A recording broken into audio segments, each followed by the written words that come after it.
Locked away forever. Almost 10,000 Americans are serving life sentences for crimes they committed before they turned 18, by Adam Liptake. One night when she was just 15, Rebecca Falcon got drunk and made the decision that derailed her life.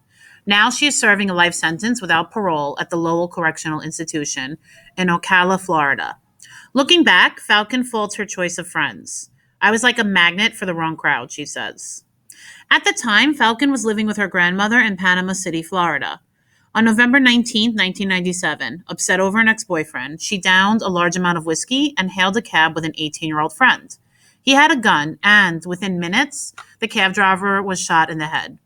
The driver, Richard Todd Phillips, 25, died several days later. Each of the teenagers later said the other had done the shooting.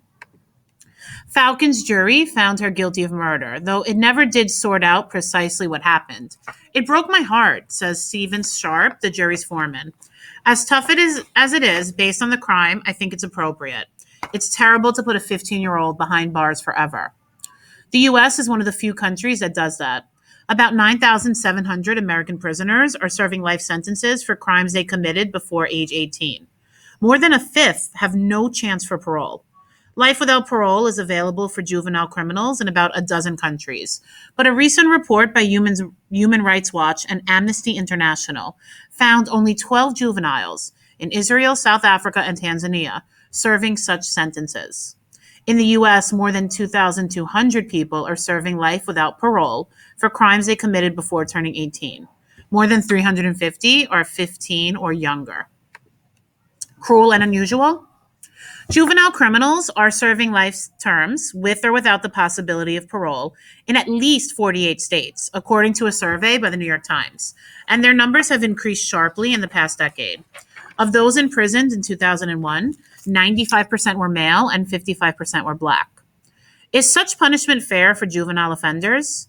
In March 2005, the Supreme Court ruled that the death penalty for crimes committed by people under 18 violates the Eighth Amendment to the Constitution, which prohibits cruel and unusual punishments. That might have surprised the people who ratified the amendment in 1791, many of whom found such executions neither cruel nor unusual. But the court said that the meaning of the amendment changes with evolving standards of decency. Their decision has convinced prosecutors and activists that the next legal battleground in the U.S. will be over life sentences for juveniles. Unformed personalities. The Supreme Court ruled that youths under 18 who commit terrible crimes are less blameworthy than adults, at least for purposes of the death penalty. They're less mature, more susceptible to peer pressure, and their personalities are unformed. Even a heinous crime committed by a juvenile, Justice Anthony M. Kennedy concluded, is not evidence of irretrievably depraved character. Most of those youthful qualities were evident in Falcon, who had trouble fitting in at school.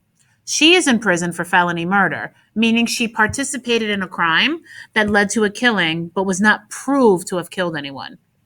Jim Appleman, Falcon's prosecutor, says she does not ever deserve to be free. He's convinced that she shot Phillips.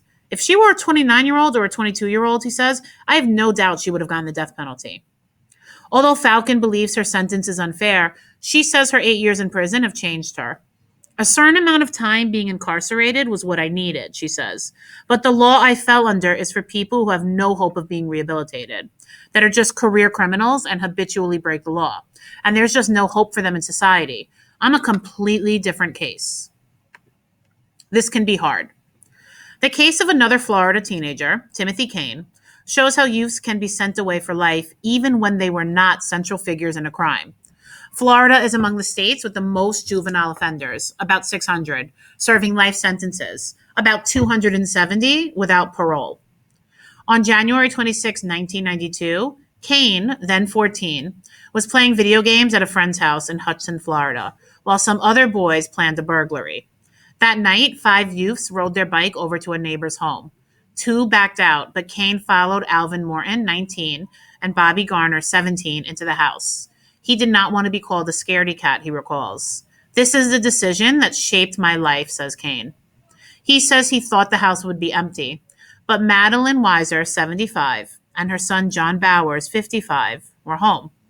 While Kane hid behind a dining room table, Morton shot and killed Bowers.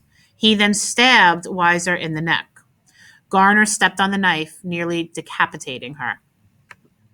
Morton was sentenced to death. Garner, like Kane, a juvenile offender, was given a life sentence with no possibility of parole for 50 years. Kane was also sentenced to life, but he will become eligible for parole after serving 25 years. He doubts that the parole board will ever let him out. Kane grows emotional when talking about that January night. I witnessed two people die, he says. I regret that every day of my life, being any part of that and seeing that. He does not dispute that he deserved punishment, but says his sentence is harsh. His days at Sumter Correctional Institution in Bushnell, Florida, are spent in the prison print shop making 55 cents an hour. You have no hope of getting out, Kane says. You have no family. You have no moral support here. This can be hard. Will the court intervene? In deciding whether evolving standards have turned against a particular punishment, the Supreme Court looks at what the states are doing.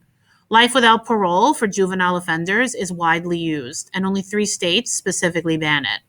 If this form of punishment is to be banned by virtue of its violating the Eighth Amendment, it will likely happen only when a majority of the states first outlaw it. Robert W. Attridge, the prosecutor in Kane's case, says he feels sorry for him. But he had options, Attridge says. He had a way out. The other boys decided to leave. Could Tim Kaine be your kid, being in the wrong place at the wrong time? The prosecutor asks. I think he could. It takes one night of bad judgment, and man, your life can be ruined.